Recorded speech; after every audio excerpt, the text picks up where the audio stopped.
Vocês precisam identificar que tipo de pais vocês são antes de começar a desintoxicar seu filho do eletrônico. Meu nome é Paulo Pivato e aqui na internet eu oriento mães a desintoxicarem seus filhos do eletrônico sem precisar tirar o eletrônico. O cérebro humano é o que a gente chama de neuroplástico. Ele tem a capacidade de encontrar outros caminhos para as mesmas funções. Então, significa que a gente consegue, com o tempo e da forma certa, mudar hábitos que aparentemente são fixos. E não só hábitos, mas também formas de funcionar no mundo. Nos próximos vídeos eu vou falar sobre 3 tipos de pais e mães. Não no sentido de crítica, mas no sentido de vocês poderem tentar se identificar para compreender que tipo de pai eu sou em relação ao meu filho e ao uso do eletrônico. A ideia de que vocês possam, conforme a necessidade, mudar o próprio comportamento em relação à criação dos filhos e em relação à introdução do eletrônico na vida deles, ela é bem-vinda e ela é necessária no detox do eletrônico da criança. Conhecer os riscos do eletrônico e também conhecer que tipo de pais vocês são em relação ao eletrônico é um passo bem importante antes de se começar um detox. Tem uma pesquisadora em Harvard chamada Doutora Kang que ela divide os pais em 3 grupos: os pais autoritários, os pais permissivos e os pais autoritativos, que ela também chamou de pais golfinhos. Em 2 extremos, a gente tem os pais autoritários e os pais permissivos, que são os 2 extremos que costumam não funcionar muito bem. E entre eles está o que ela chamou desses pais golfinhos ou pais autoritativos. Nesse primeiro vídeo eu vou falar só sobre um pouquinho sobre os pais autoritários. A característica principal dos pais autoritários é que eles realmente acreditam que eles sabem o que é melhor para os filhos. Em geral, esses pais têm grandes expectativas em relação ao futuro dos filhos.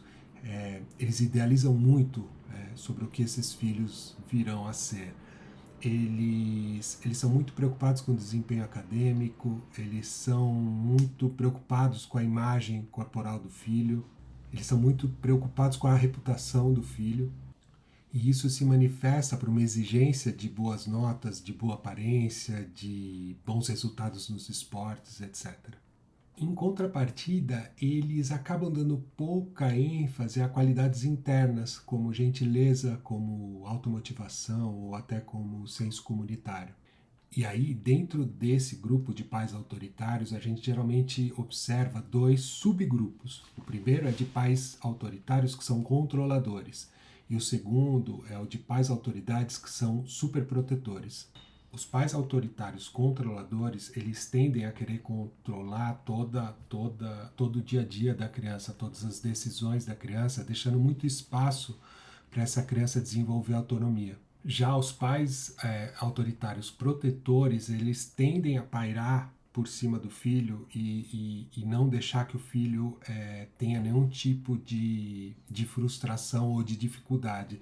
Eles estão sempre um passo à frente ou muito atrás da criança para não deixar que nada errado aconteça.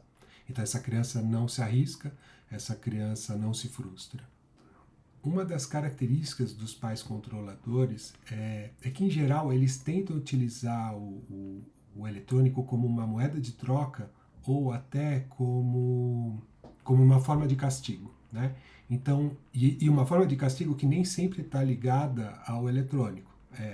Por exemplo, a criança tirou nota baixa na escola, vai ficar sem celular uma semana, né?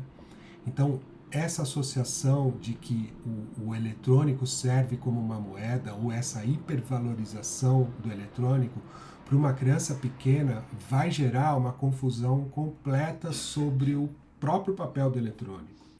Ela vai crescer achando que o eletrônico é a moeda de troca mais valiosa. Ou seja, essa noção do eletrônico ou do papel do eletrônico, ela já começa a ser distorcida bem aí, bem no início, quando esse eletrônico passa a ser ou essa forma de castigo ou essa recompensa. E fora que essa criança pequena ela não vai entender qual que é a ligação do eletrônico com a questão, o desempenho acadêmico dela ou com a falha comportamental que ela teve, né? porque geralmente se tira e não é conversado ou se fala muito pouco o porquê desse tipo de castigo para essa situação específica.